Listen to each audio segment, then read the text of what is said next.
First of all, both my father and my mother are attorneys, so that may have had something to do with it.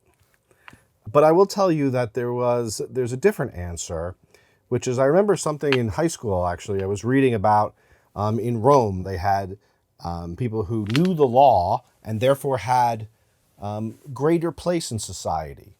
And then there were people who didn't know the law, and that separated them, and that prejudiced them in society. It was a caste system based upon knowledge of the law.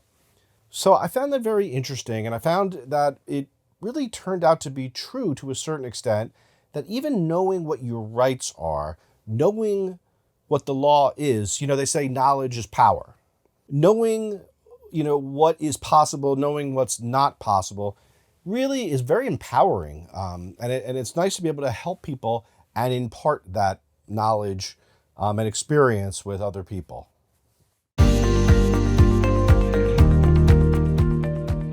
I am a certified matrimonial law attorney. I've been practicing 30 years, incidentally. I don't know where the time went. But in any event, a board-certified attorney is someone who has made application to be that person, to be certified by the Supreme Court as essentially an expert in the area of matrimonial law, which subsumes all areas of family law.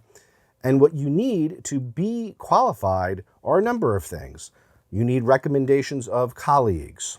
You need recommendations of judges. You need to have a number of trials. You need to have passed tests. It's quite an onerous process, but the real, where the rubber hits the road, let's just say, is that you really need to have the confidence of your colleagues and of judges, because the Supreme Court takes that very seriously, and they read what your colleagues will write about you, and they read what judges will write about you.